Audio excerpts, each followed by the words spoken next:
Okay, so let's start with the oneness, but I want to just lay down a few things here.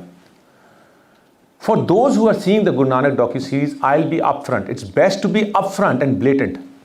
I have no idea where Guru Nanak has travelled. We've done a 24-episode docuseries. It's a legacy documentation, and I'm telling you, I have no idea where he's travelled. I'd rather start with that point, because I'm here to tell you a methodology that we have adopted. I'm going to tell you the methodology, and whether you want to stick to that methodology or you want to add to that methodology, you're free to do that. But this is how we approached it. Look, Guru Nanak was born 1469, lived up till 1539, a young age of 70 years by today's standards. Very young age. And I'll tell you why I find this as a I keep going back to this number. My wife doesn't like me to say this, what I'm going to say right now.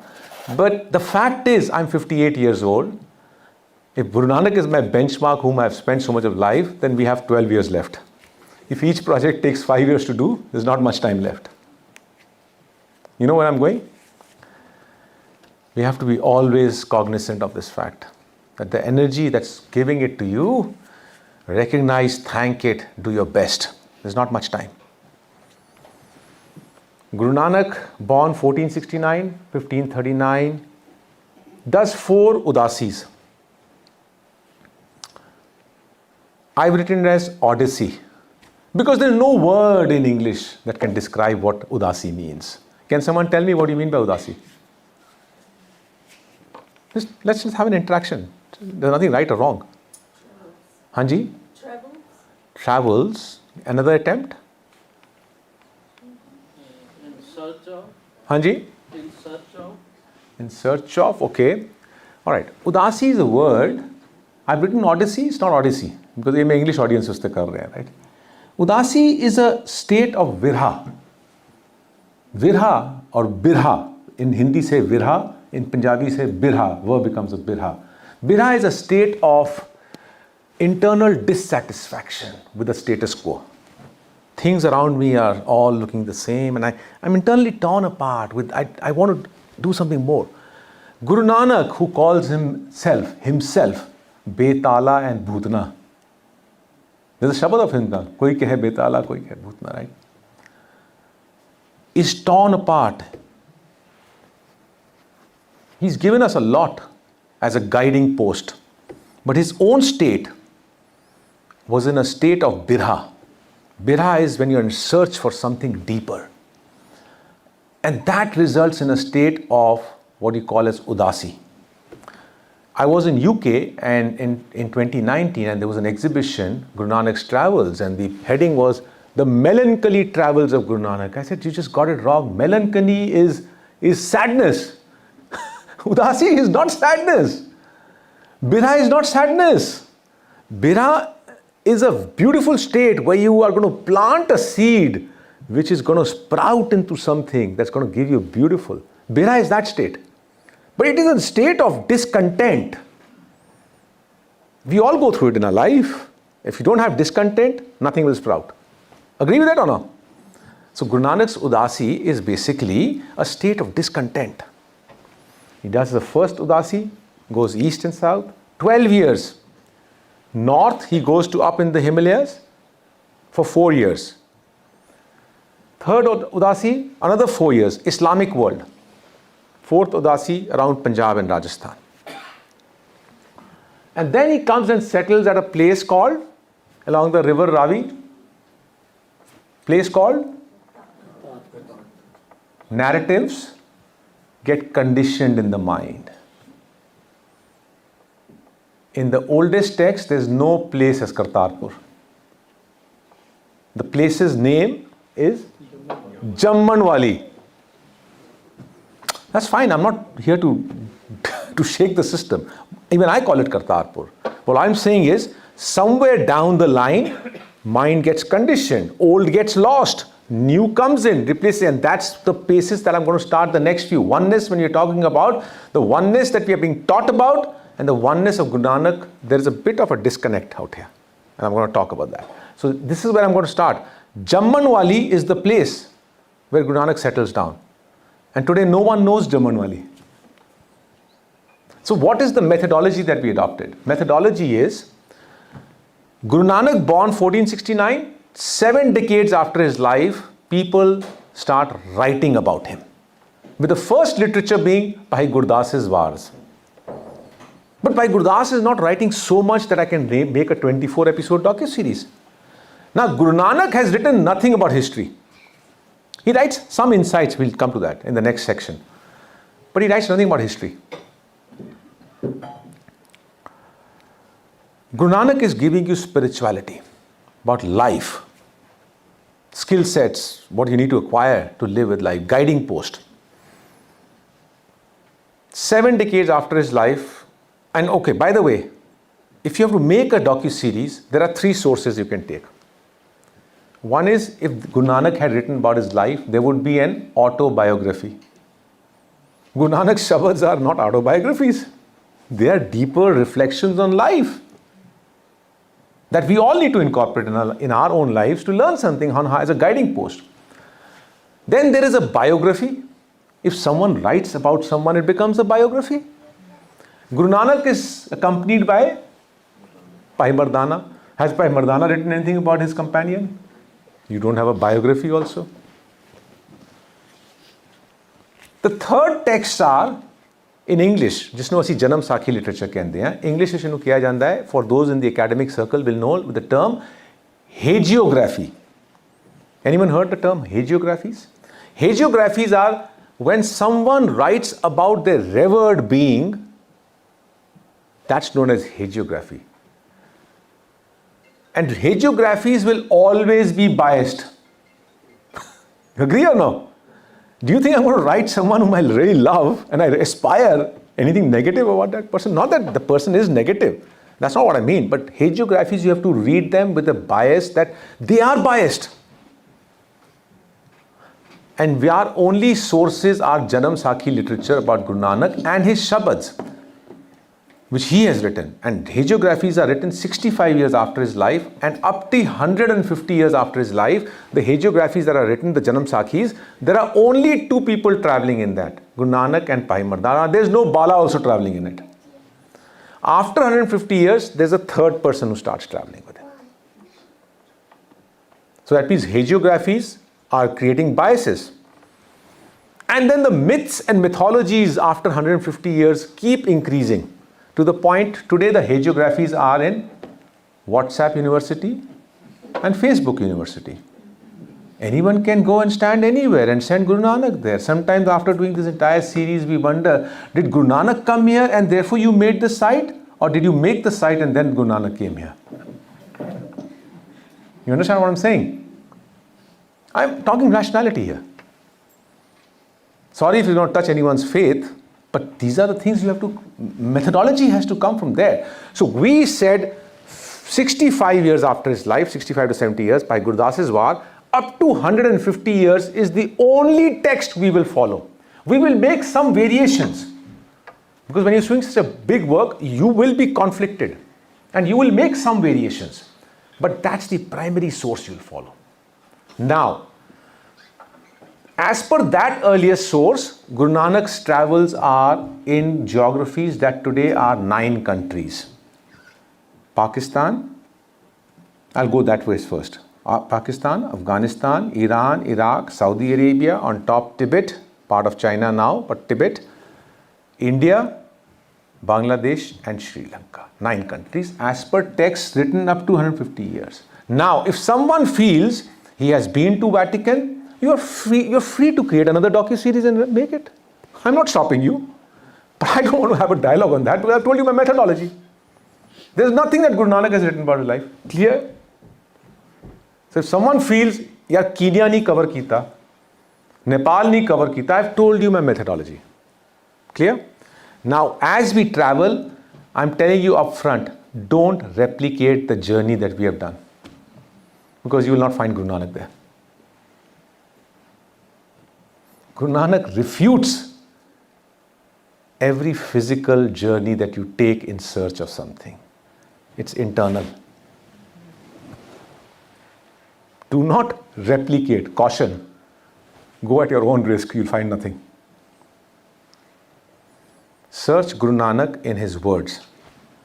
And if I'm going to stand here with a docuseries that's only preaching, that's giving the preaching message, you will not, Ajay तो 8 बंदे ने देखी है ना, 8 भी नहीं देखते.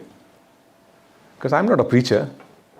So we have to go inside, make a wow factor, National Geographic kind of a format, through those sites, Mecca, Kailash, Jagannath, wow you to leave those subtle messages on two lines of 260 Shabads of Guru Nanak, through which we will unfold and understand Guru Nanak. That's the only purpose. I've told you the whole methodology. Now if you go back, put on these docu-series and start seeing it, you'll find multiple things to learn from it. I'm not trying to sell anything. Just go and see it for yourself, right? Now we come to the oneness message. Guru Nanak travels these areas. I've already talked about it. I'm going to move on. But the oneness message that I'm going to actually talk about, here's how it's going to go. This presentation. I'm going to start at the top first. Philosophically, at the top. What does Guru Nanak mean by oneness? Then we're going to go down in the society. Okay? We'll cover various aspects of society. I can continue for this next 5 hours, but I have limited time. So we'll cover some aspects of society. And then in the end, I will lift it up again and go at a higher level again. So we're going to start from there, go down at society level, and then take it up. So before I start, can I ask anyone out here, what do you mean by oneness? Just tell. I mean, right or wrong, it doesn't matter. No one's giving any marks. Non-duality. Who said non-duality? Okay. Anyone else? The मूल मंत्र. हाँ जी बोलो. Basically humanity. There's something surely going on down under. In a positive sense. Because no one has said out here what everyone tells me otherwise always, God is one. That is not Guru Nanak's oneness. My life's 45 probably years till it started dawning on me were wasted. Because of only one thing, that I was taught God is one. And every author I read told me God is one, God is one, God is one. I only realized much later, Nanak is talking about something very, very different. If I by chance don't say Guru Nanak Dev Ji or Guru Nanak Ji, Guru Nanak Sahib, excuse me because he's my friend. I'm talking to him. You're not talking to him, right? So excuse me. मैं जितना बोलना मेरा सत्कार थे पूरी बड़ी docu series बनाई है. So if I still even miss saying Guru, excuse me, it's me and him. Okay? Guru Nanak's oneness is something totally different, and we're going to talk about that. But let's start with this fundamental thing. What did Guru Nanak do? You know, I grew up in a place, I was born in a place called Gorakhpur in Uttar Pradesh. I went into an English medium school. I grew in a place which is 20 kilometers away from a place called Maghar. Anyone read Gurbani and Maghar? Does anyone know Maghar? Guru Nanak, when Kabir Ji all throughout lived in Varanasi, and when his last days came, he went to Maghar to breathe his last. Because the priestly class in Varanasi had said, if you come to Varanasi and breathe the last, you go to up there heaven. I don't know which heaven it is, but up there in the heaven, right?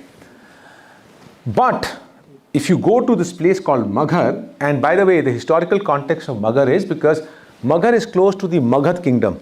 You know, it's Magad kingdom. Buddhism was on its rise. Buddhism was opposing the priestly class at that time. And when you oppose a priestly class, you get a backlash. And therefore this famous thing was made. Because Magad had footprints of, not that we see it now, but when I read history, it has footprints of, it had a vihar, Bodhi vihar. So this thought process was said that if you go and die in that Bodhi vihar area, you're gonna go to hell. So better come to us. You understand how the conflict is happening? This is where the oneness is getting thrashed out. You're not believing in oneness, you're creating doubts. So Guru Nanak, I was born there, and I always felt that, when I read Guru Nanak, sorry, not Guru Nanak, Kabir ji, I used to find Kabir Sahib written in Guru Granth Sahib, and the verses are there, but they are different. 80% there, but words are different. Rahautuk is not there in Bijak, but it is there in Guru Granth Sahib. And Bijak is written many, many years after Guru Granth Sahib. So why I'm giving this context is, it dawned on me when we were filming Guru Nanak's docuseries in Baba Farid's place in Park Patan. We pulled the camera and I'm looking at it. I can read Urdu, by the way. So I'm looking at the kalams written on that, and they are 100% matching with Guru Granth Sahib.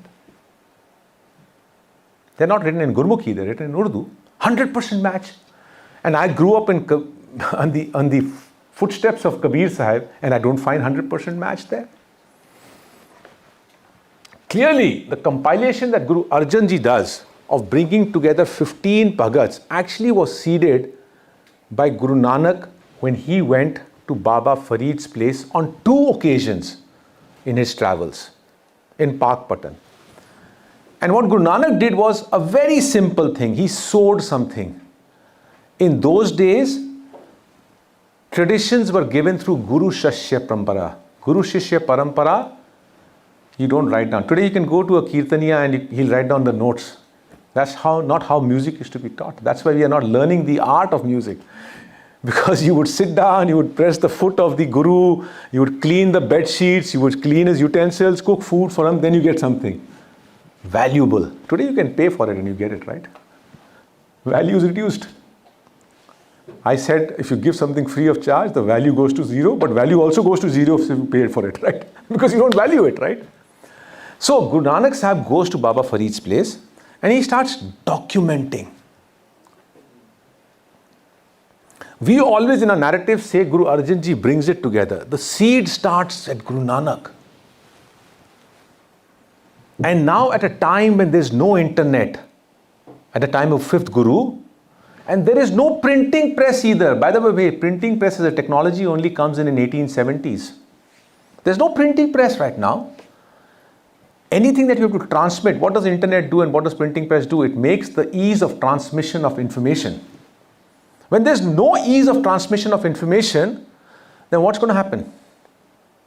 The barriers to cascade the information is so huge, but Guru Nanak's this thought at that time when the Guru Shishya Parampara, you would not document it. He documents Baba Farid's verses, and in Punjab, that's why I think my hypothesis is because Guru Nanak documented in the Guru Granth Sahib, in Baba Farid's places, when they took it from the source of Guru Granth Sahib, that's why it matches.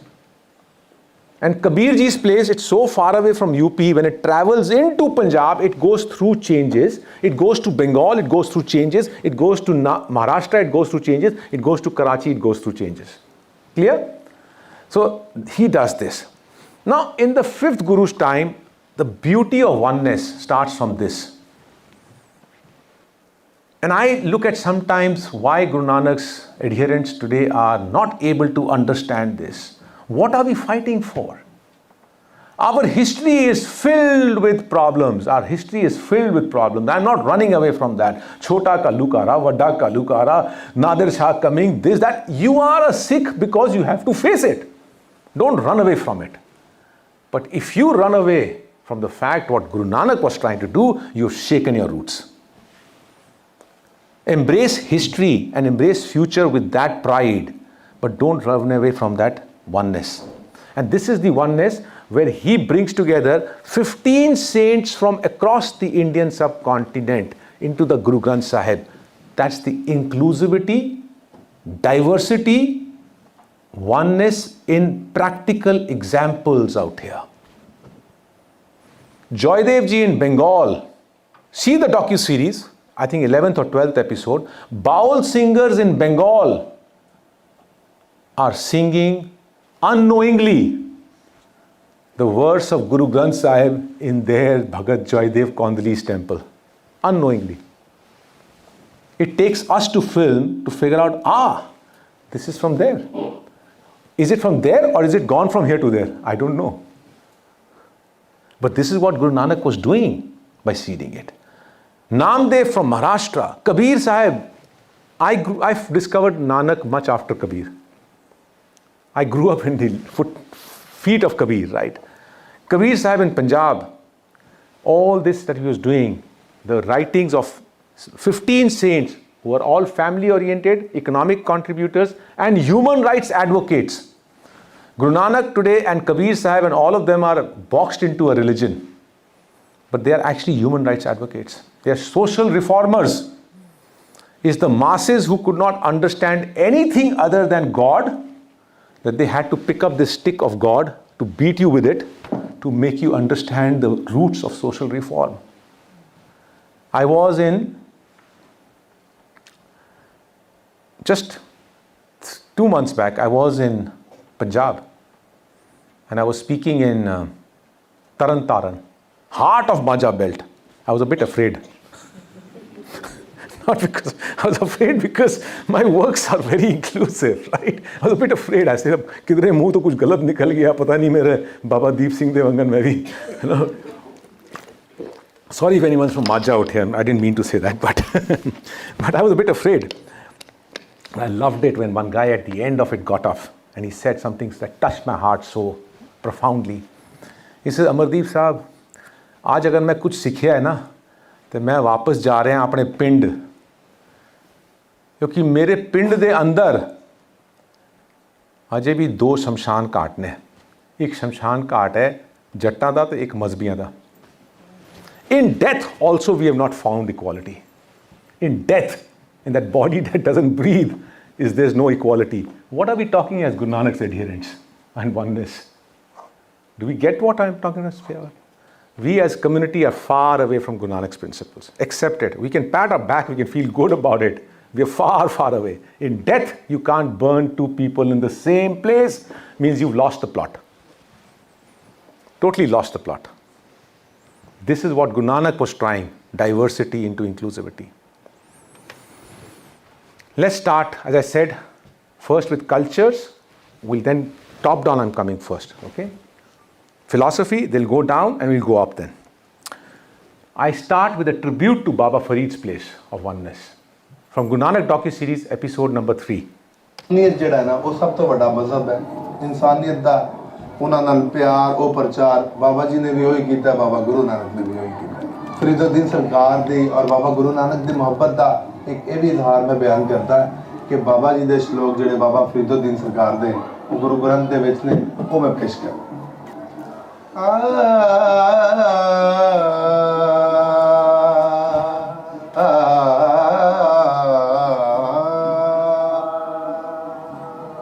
Farida खाक ना निंदिए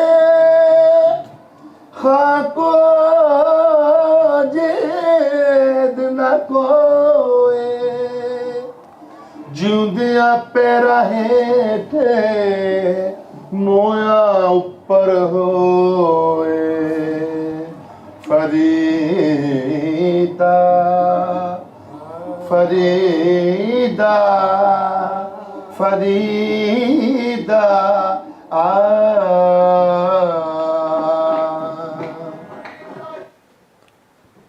So this is the place where Guru Nanak demonstrated his reason for inclusivity, diversity, oneness by incorporating the messages of Baba Farid, which comes to us later on, right?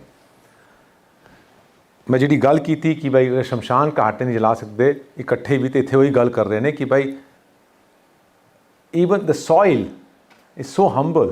While we are alive, it is under our feet, and when we are dead, it covers our body on top. That's humility.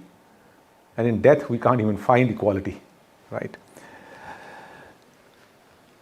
I talked about this, and I want to show you what Guru Nanak's vision was and what the house of Nanak by the time of the 5th Guru was demonstrating. Joydev Kenduli, near Shanti Niketan, Bhagat Joydev's birthplace. Asi Jayadev kehne hain. But I have gone and walked the talk. I'm going to speak the Bengali way of saying Joydev. Right? They say as Joydev. Baul singers. কয়েকটা বাণী জয়দেবের গুরু নানকের বই লেখা আছে যার জন্য শিখ ধর্মরা খুব জয়দেব ভগৎ জয়দেবজিকে খুব মানেন। এই হচ্ছে জয়দেবের, এটা ছিল জয়দেবের জন্মস্থান।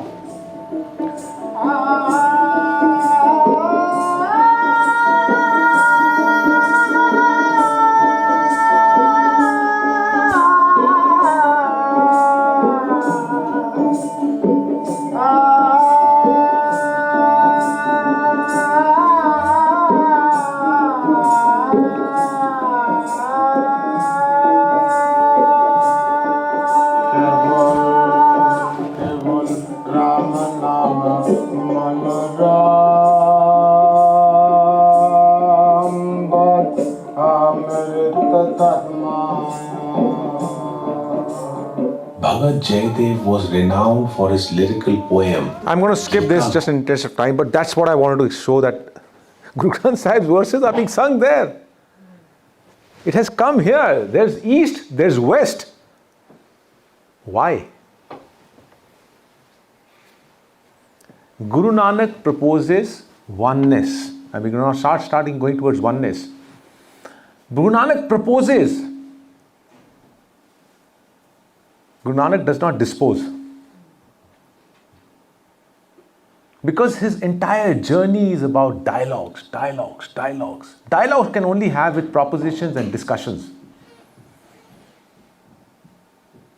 And Guru Nanak says this, hear this verse, and I'll let it speak for itself, and then we'll have a discussion on it.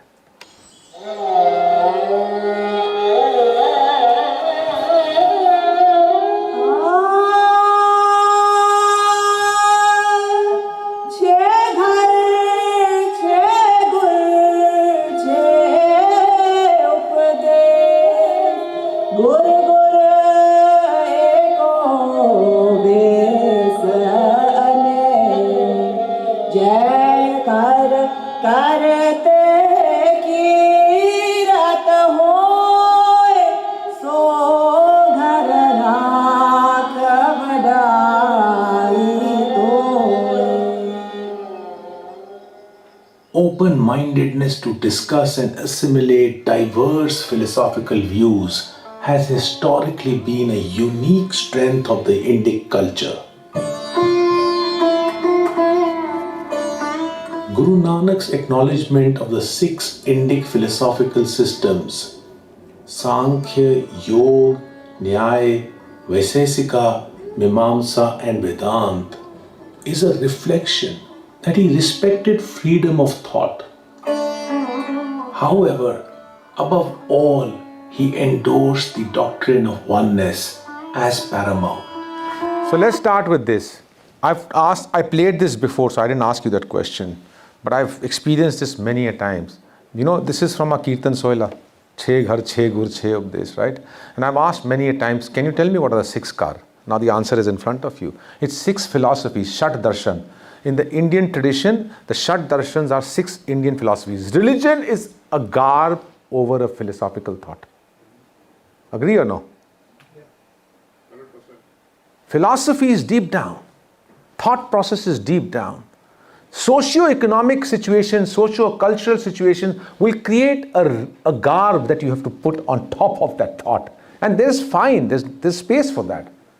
We don't have to remove it, right? We all come from a certain cultural aspect, social aspect, economical aspect, background, history, that's fine.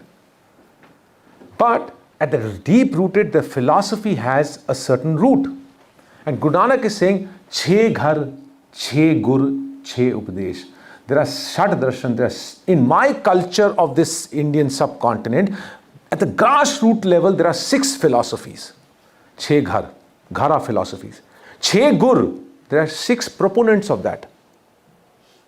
Chhe Updesh, there are 6 sermons of that. Chhe Ghar, Chhe Gur, Chhe Updesh. Gur Gur Eko, Ves Anaik. Amongst all these proponents, the Supreme Guru is only one. Ves Anek. And then he says, Baba Je Ghar Karte Kirat Hoy. In whichever philosophy the divinity and the oneness of life is cherished, so ghar raag vadai toi. That's the greatest home. Has he negated a philosophy? It's a space for it. Guru Nanak, as I said earlier, like Bhagat Kabir and all the other Bhagats, will pick up a lot and will hit you hard if you get into rituals. Will hit you hard if you do caste discrimination. Will hit you hard if you do man-woman discrimination. Will hit you hard for all discriminations that you do. But philosophically, no. Anyone who attaches through that path into the oneness, they will appreciate it. It's a proposal, not a disposal. Yes or no? I'm telling you with proofs out here. Yeah? Okay. With that background, now let's go up to the philosophical message of Guru Nanak. What do we understand by Ik Onkar? Everyone's the same. Who said that? You said? Created by one. So you said it. Everything is same. You said it. So I can stop this presentation here now. Let's go home. This is something that has kept me disillusioned for long enough.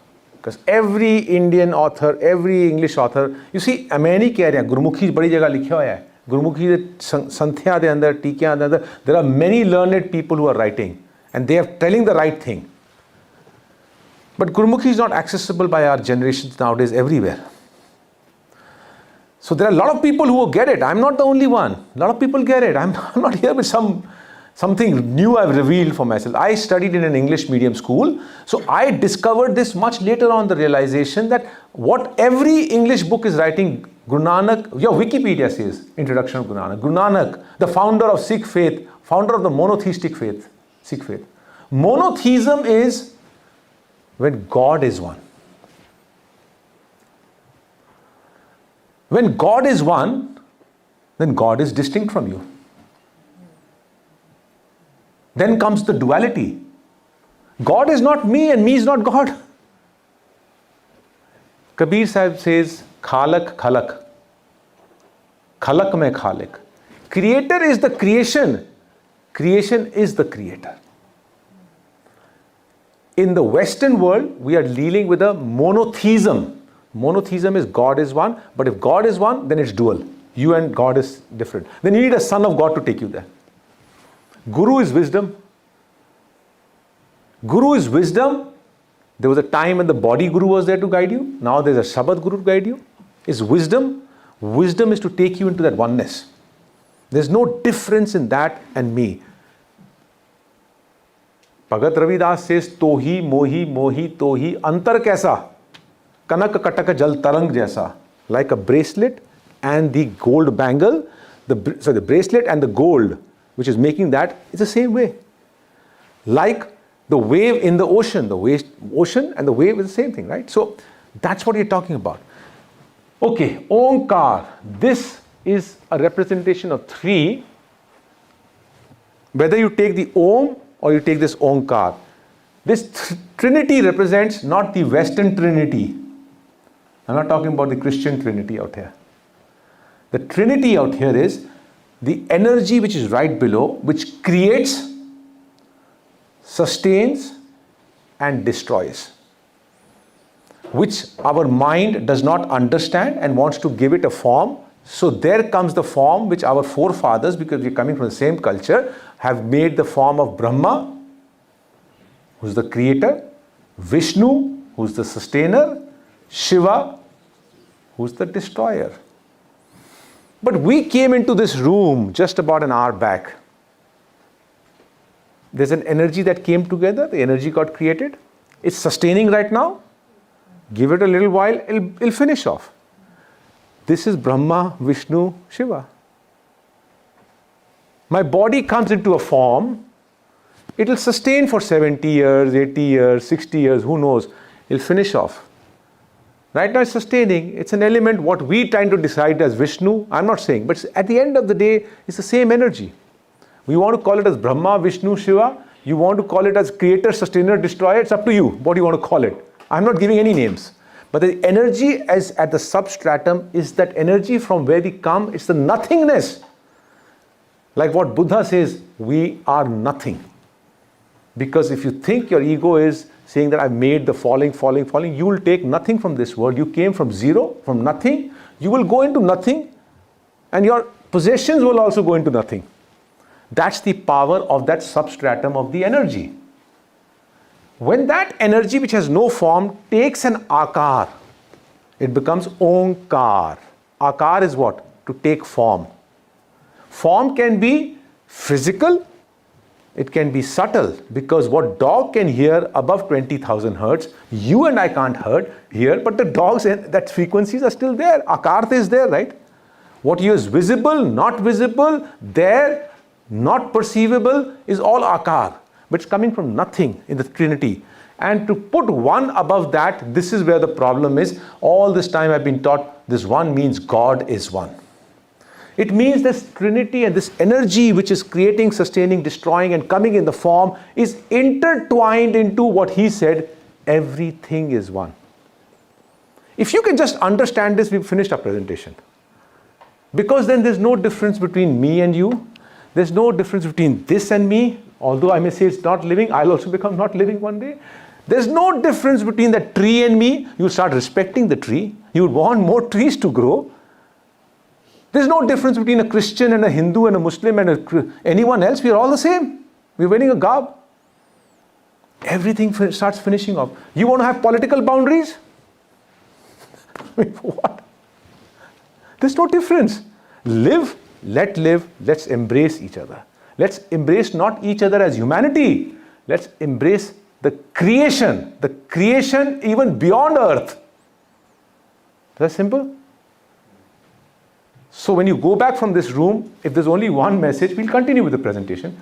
Do not take the message of God is one. And if you don't like it, what I'm saying, leave it. It's my limitation.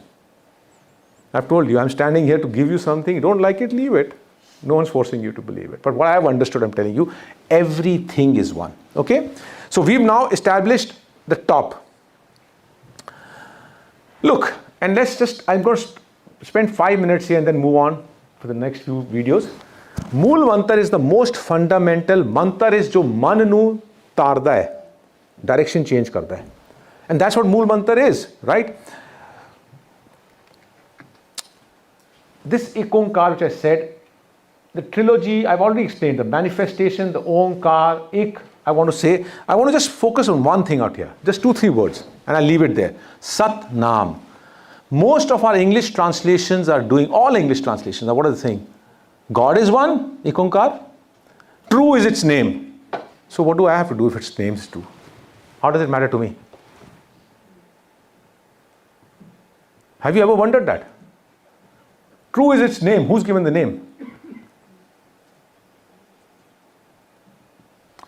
Naam is reflection. And this will come again and again in the docuseries. Naam is contemplation, situational. Contemplation, reflection, deeper insights within you. Whatever is outside is within you. Jo Brahmande so Pinde. It's inside you. So whatever you are reflecting internally is your cosmos inside, right? Whatever is outside, we are part of that. But when you're reflecting on it, when you contemplate, that's the Naam. Now some traditions will say this is the Naam. Let me tell you a secret. Fine. I'm not disputing that. That's a way. But I hope that person realizes the biggest name is to reflect within on your situations.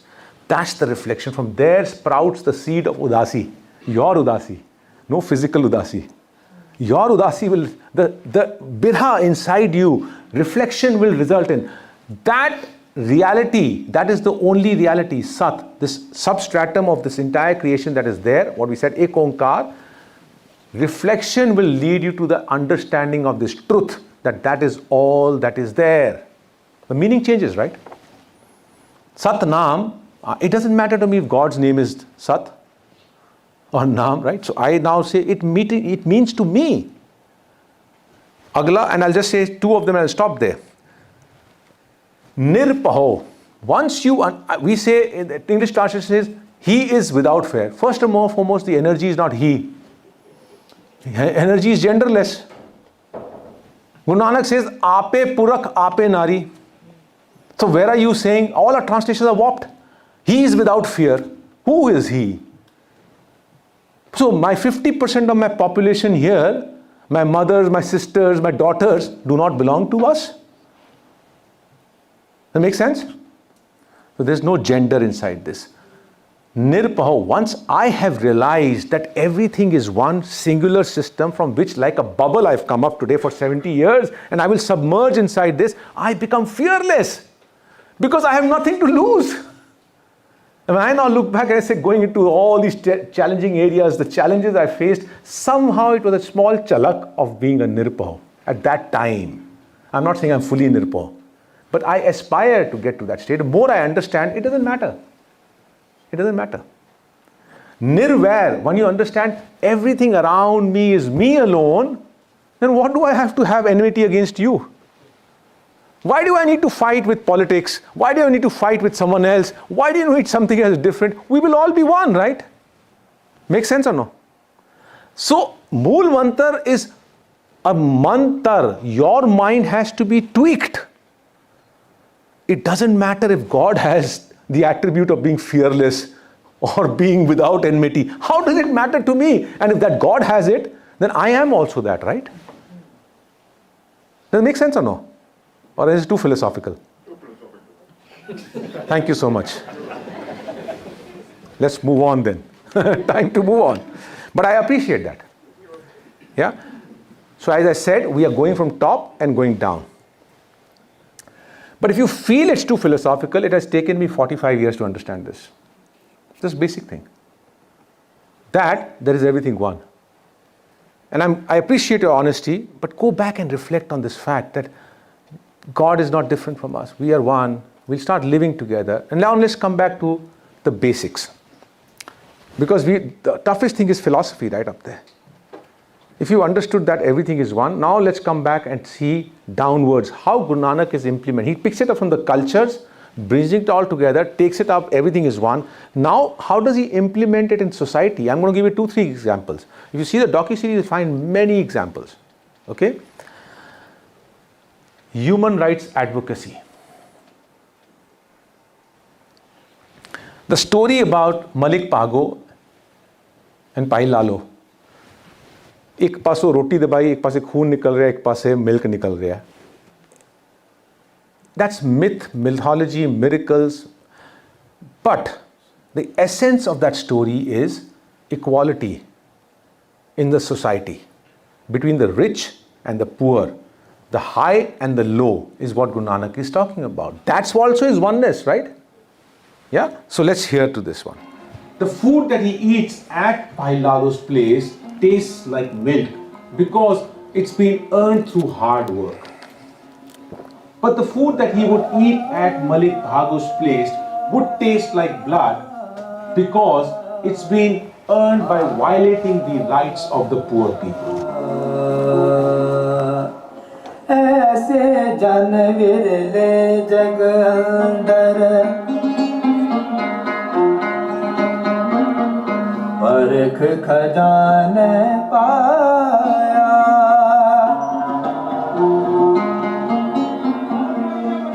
जात वरन ते पै अतीता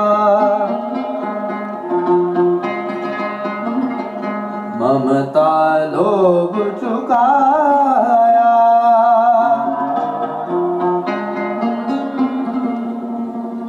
नाम रते तीरथ से निर्मल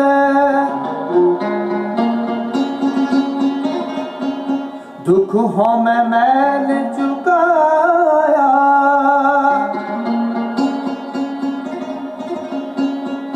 नानक दिन के चरण पखाले जिन्ना गुरमुख साचा पाया.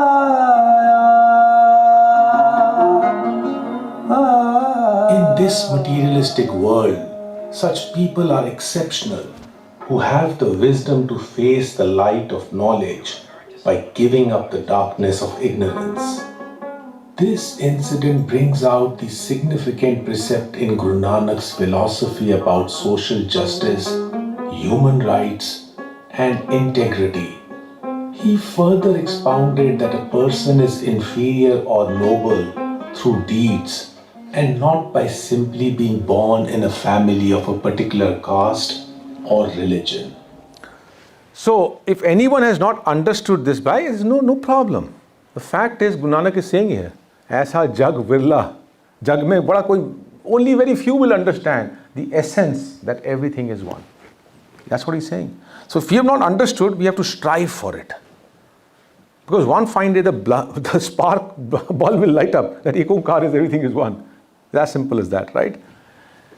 And in this Shabad, he goes on to say, the next, which is not shown here, but you'll find a docu-series. He goes on to say, and if you don't understand that simplicity, he goes on to say, for a Muslim, us suwar, us gai, right? He says, for a Muslim, it's like eating pork. And for a Hindu, it's like eating a cow. If you can't understand this thing. Now, of course, practices have changed. Today, people may be eating anything and everything, but understand the intent, what he's saying, right? He's shaking the entire system. Okay, so this is at a caste level. So that one is talking about a caste level, rich and poor level, right? That's where the differences come in.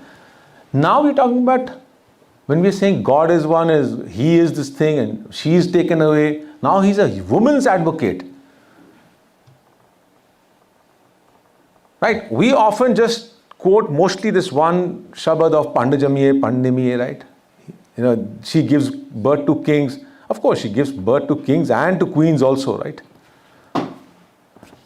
But there are so many, you can have 1 hour session just from the docu-series on Guru Nanak's advocacy for women. There's so much of content inside it. You just need to understand. But we'll show you one element here. And here he's going to play with the two words, jhoot and choot.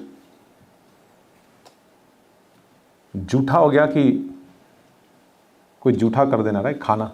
But he's going to apply it on the society level. Jhootha, when you shun her. And that's the lie. Choot.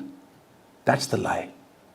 He's talking about women's advocacy when in her periods or when she gives childbirth, there's a practice called sutak.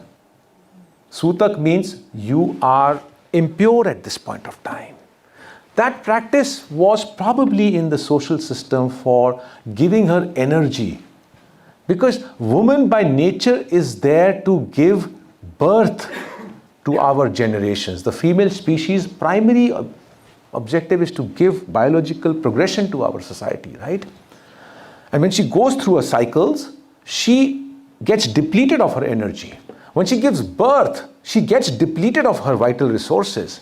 And to give her that time to recoup is probably why the society had developed this so-called, which became a negative thing of sutak, that she's impure. That's how religious denomination takes it into. So in Varanasi, he's giving a very profound message. During Guru Nanak's times, many rituals relating to matters of purity and untouchability had been formulated by the priestly class.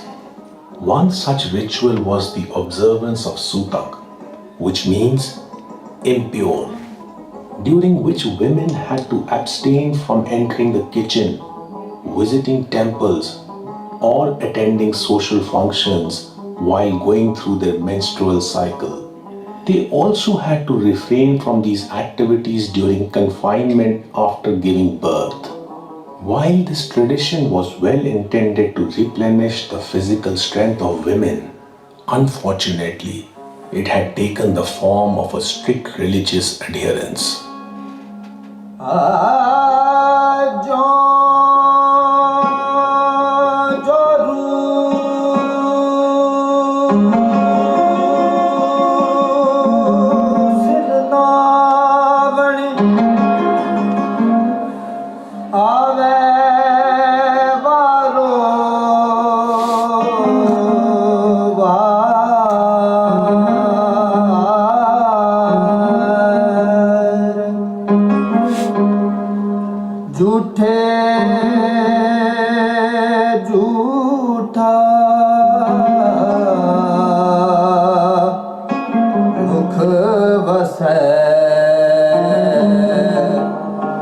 नित नित होए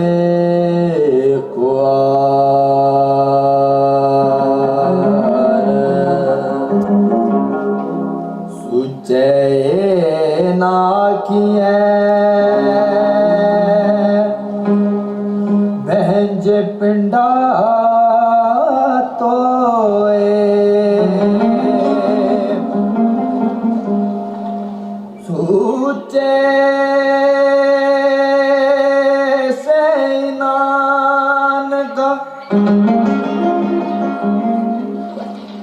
जिन मन बसया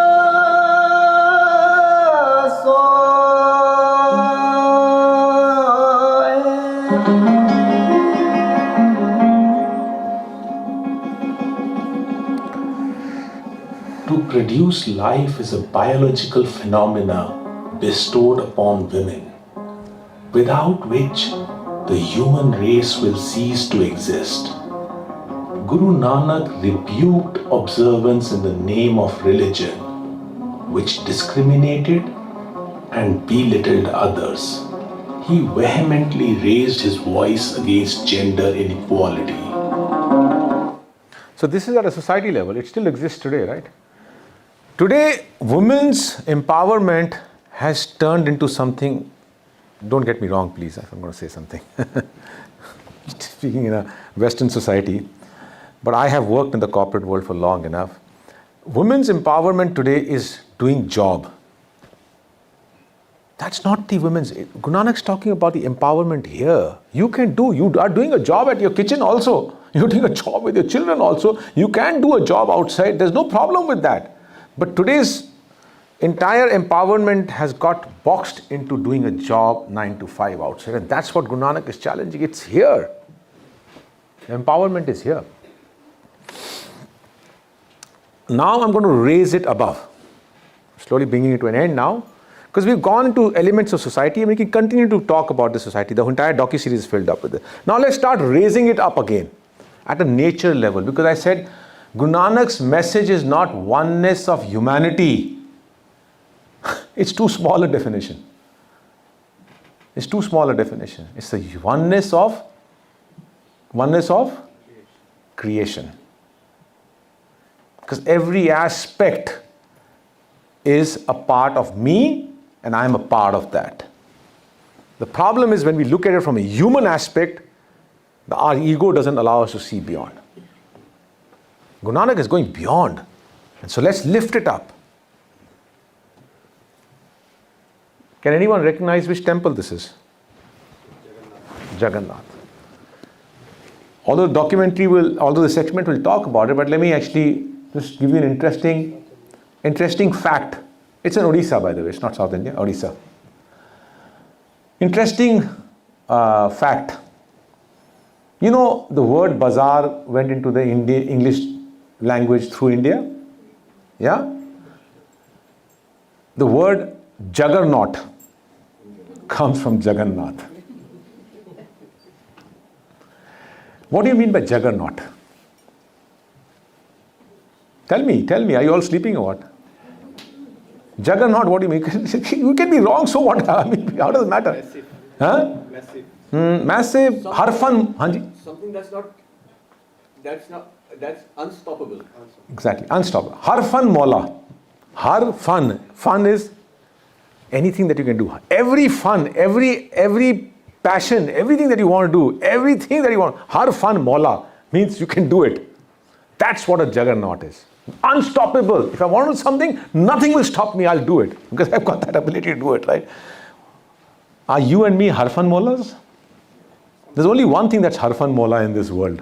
Creation. We're not talking about humans. That's creation. That's nature. When the nature wants to subside and embrace, it'll do everything. When it wants to destroy, there's no stopping, right? We've seen it. There's only one element that is a harfan mola, and that's Jagannath, Jagdanath. Jagdanath, Jagda, supreme being. And in Jagannath Mandir, although the idol is there, it's interestingly not made of stone. It's always made of wood. Jagannath idol is always made of wood, and it is a representation of nature. Jagdanath, juggernaut, which English took it as. Unstoppable. Guru Nanak's message here, which I have been always told, is Guru Nanak ne aarti ne ridicule kita. But aarti kar rahe se, he said this is not the aarti. No, Guru Nanak is not there to ridicule anything. Guru Nanak is simply asking a question, looking at the nature. Now he's lifting you up. He's taking you to that oneness of nature. At Jagannath, that idol which represents the the Lord of creation in the form, he's saying, Kaisi aarti hove bhavkanna teri.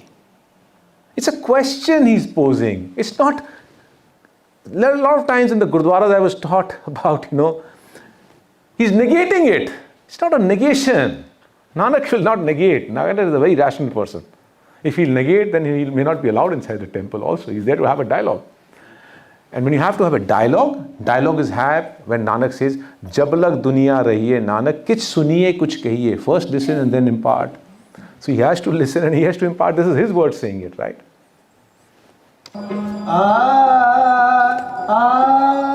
Witnessing the aarti being performed at the Jagannath temple, Guru Nanak composed a hymn stressing on the importance of respecting nature over mere ritualistic practices.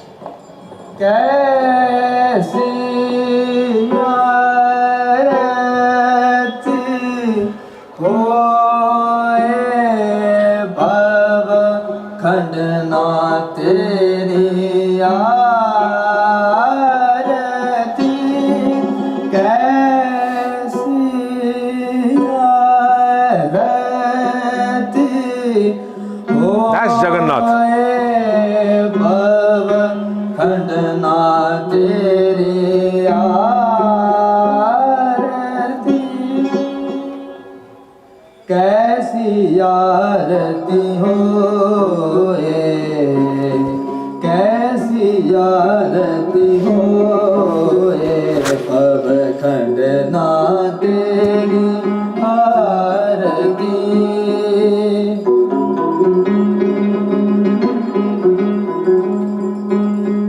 Anahat शब्द वजंत peri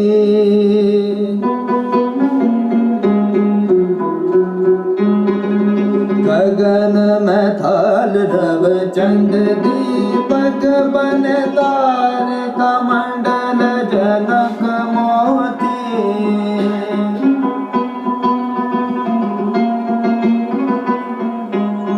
धूप मलयान लो पवन चवरो करे सगल बन राय फूलंत ज्योति कैसी आरती होए कैसी आरती कैसी आरती कैसी आरती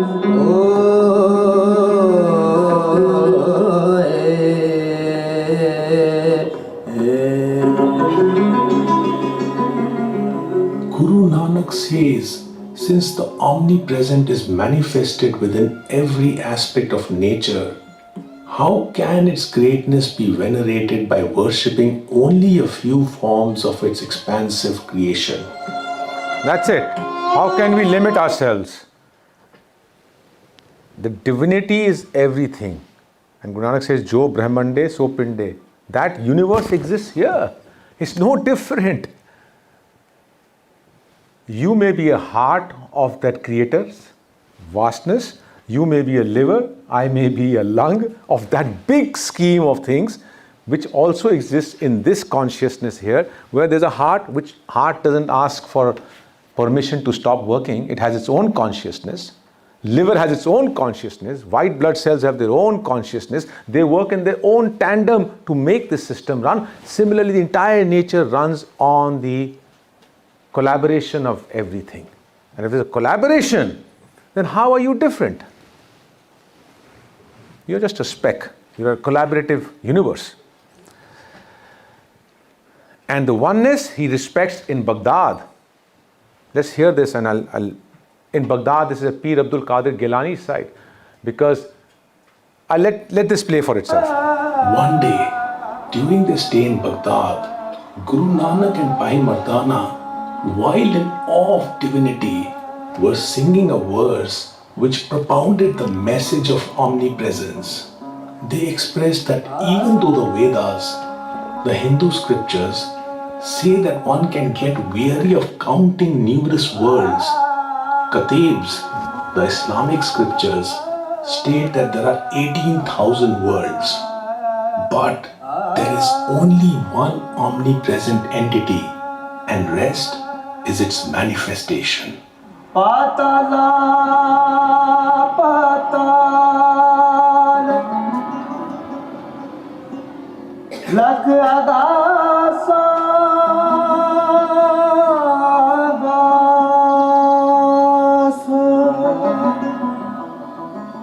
ओढ़क ओढ़क पाल थके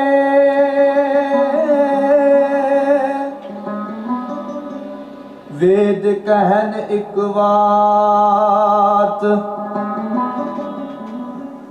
सहस 18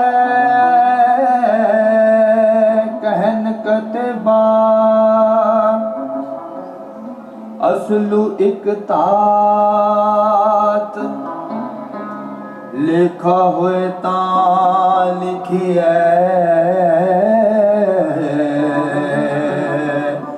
लिखे हुए विनाश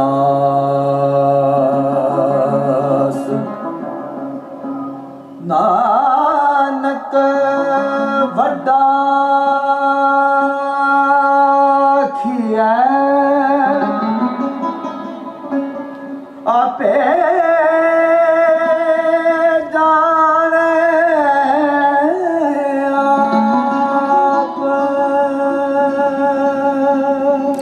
This is the essence. Aape jane aap. If we realize that we are part of this oneness, the Islamic scriptures might say 18,000 words, the Vedas might say multitudes. The creations are many. This is the diversity. And this is what Guru Nanak is showing in terms of bringing the diversity of Baba Farid and the 15 diverse saints of the Indic culture into one message of oneness. That's why he's showing this diversity. And you expand it across the worlds, across the regions, across the universes.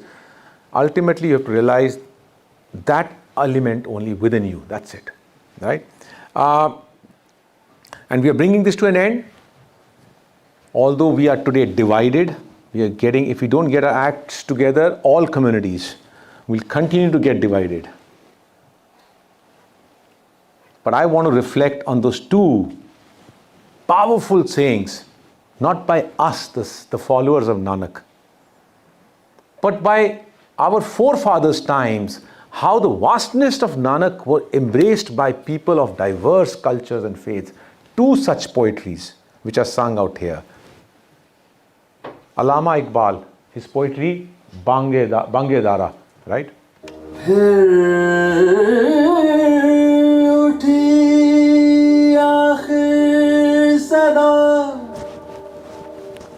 तौहीद की पंजाब से हिंद को एक मर्द का मिलने जगाया ख्वाब से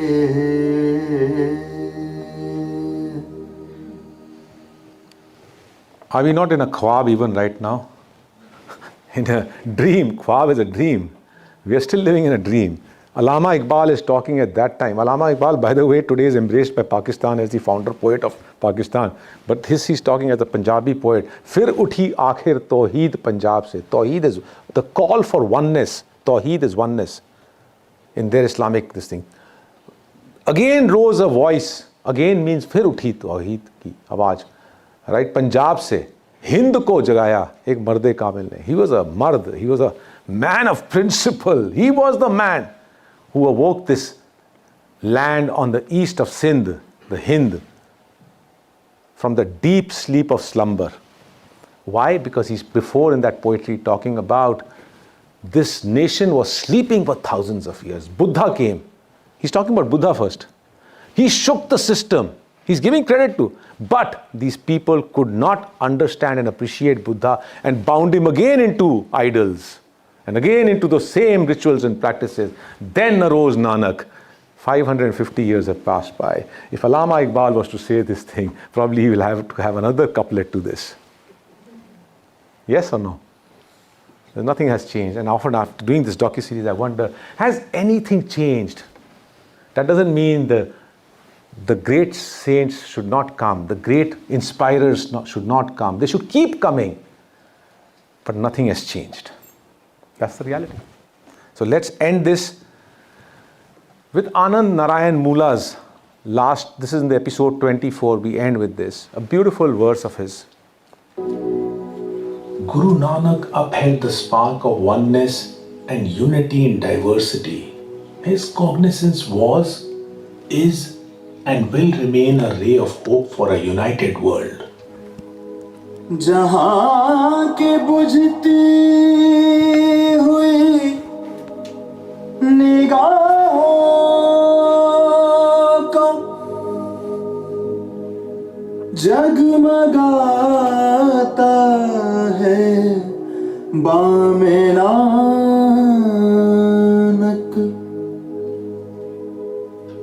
ना पाक कोई ना कोई ना पाक कोई ऊंचा ना कोई नीचा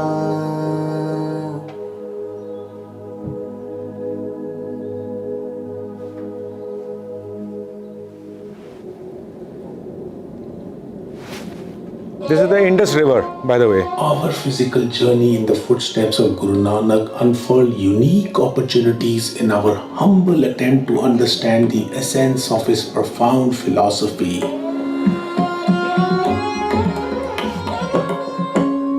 The process of unraveling the allegory of Guru Nanak has facilitated our ability to unlearn, relearn, and ponder on diverse perspectives of life.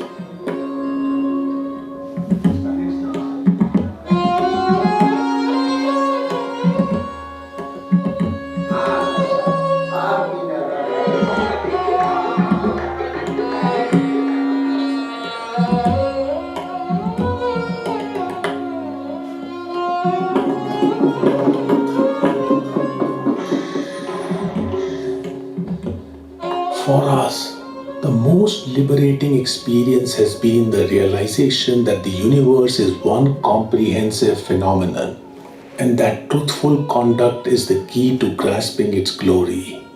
Do ponder on your allegory.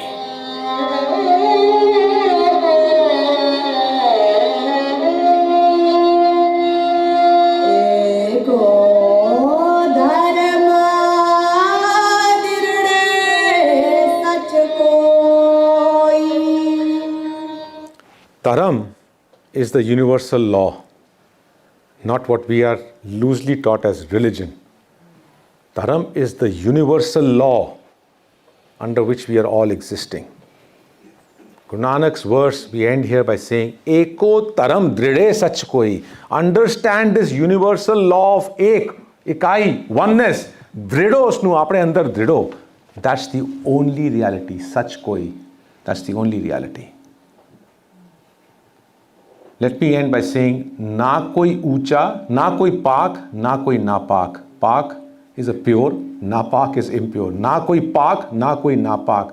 Na koi ucha, na koi nicha. Let's end with that by saying that if you want to click the photograph, click this. You can see the docuseries there on the YouTube channel, Lost Heritage Books. OnenessInDiversity.com is our new project for the last 2.5 years that we are working on.